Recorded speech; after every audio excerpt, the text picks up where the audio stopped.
കഥകൾ ഇഷ്ടപ്പെടുന്ന എല്ലാ കൂട്ടുകാർക്കും ഇതാ ഒരു പുതിയ കഥ. കഥയുടെ പേരാണ് പുൽച്ചാടിയുടെ മടി.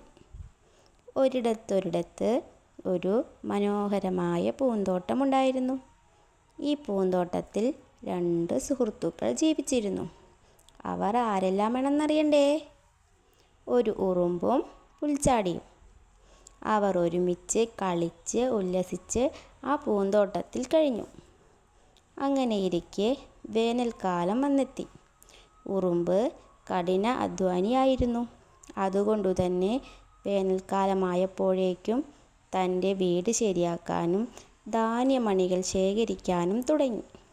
എന്നാൽ പുൽച്ചാടി അലസനും മടിയനുമായിരുന്നു. അപ്പോഴും അവൻ തൻ്റെ വീട് ശരിയാക്കാനോ ഭക്ഷണം ശേഖരിക്കാനോ ശ്രമിച്ചില്ല. മറിച്ച് ദിവസേനയുള്ള ആഹാരം മാത്രം കണ്ടെത്തുകയും ബാക്കി സമയം പാട്ടുപാടിയും ഉറങ്ങിയും ദിവസങ്ങൾ കടന്നുപോയി. ഇതു കണ്ട ഉറുമ്പ് സുഹൃത്തിനോട് പറഞ്ഞു, "സുഹൃത്തേ, നീ ഇങ്ങനെ പാട്ടുപാടി നടന്നാൽ വർഷക്കാലം വരുമ്പോൾ എന്തു ചെയ്യും? വർഷക്കാലത്തേക്ക് വേണ്ടി എന്തെങ്കിലും എടുത്തു വെക്കണ്ടേ?" എന്നാൽ ഉറുമ്പ് പറഞ്ഞത് കേൾക്കാതെ അവൻ കളിച്ച് നടന്നു. അങ്ങനെ ദിവസങ്ങൾ കടന്നുപോയി. വേനൽക്കാലം കഴിഞ്ഞ് മഴക്കാലം വന്നെത്തി. ഒന്ന് പുറത്തിറങ്ങാൻ പോലും പറ്റാത്ത സാഹചര്യമായി. ഉറുമ്പ് തൻ്റെ വേനൽക്കാലത്ത് ശേഖരിച്ചു വെച്ച ധാന്യമണികൾ കഴിച്ച് സുഖമായി കഴിഞ്ഞു. എന്നാൽ വേനൽ സമയത്തു വേണ്ട വിധം വീടിനെ പരിപാലിക്കാത്തതിനാൽ കാറ്റിലും മഴയിലും പെട്ട് പുൽച്ചാടിയുടെ വീട് ഒലിച്ചുപോയി. മാത്രമല്ല, ഭക്ഷണങ്ങൾ ശേഖരിച്ചു വയ്ക്കാത്ത കാരണം അവൻ വിശന്നു വലഞ്ഞ് അവശനായി. ഈ സമയത്ത് പുൽച്ചാടി ഉറുമ്പ് പറഞ്ഞത് ഓർത്തു കേട്ടോ. തൻ്റെ സുഹൃത്ത് പറഞ്ഞത് കേട്ടിരുന്നെങ്കിൽ തനിക്ക് ഗതി വരില്ലായിരുന്നു.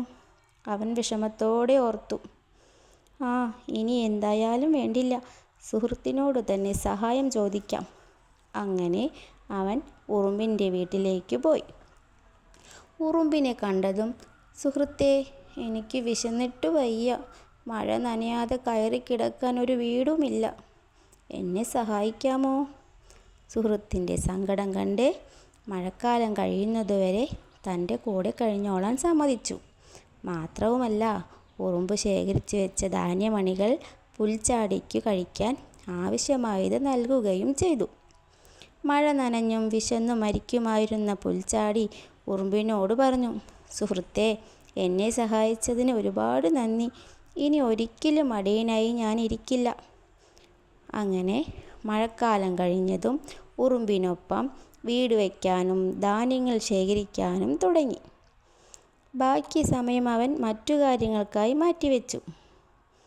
കൂട്ടുകാരെ, ഈ കഥയിൽ നിന്ന് എന്തു ഗുണപാഠമാണ് മനസ്സിലായത്? നമ്മൾ സമയം പാഴാക്കുകയും മറ്റുള്ളവരെ ആശ്രയിക്കുകയും ചെയ്യാതെ കഠിനാധ്വാനം ചെയ്യുകയും ഭാവിയിലേക്ക് വേണ്ടി എന്തെങ്കിലും കരുതി വയ്ക്കുക എന്നത് വളരെ പ്രധാനമാണ്. കൂട്ടുകാരെ, കഥ നിങ്ങൾക്ക് ഇഷ്ടമായോ? ഇഷ്ടമായാൽ ലൈക്കും സബ്സ്ക്രൈബും ചെയ്യണം കേട്ടോ.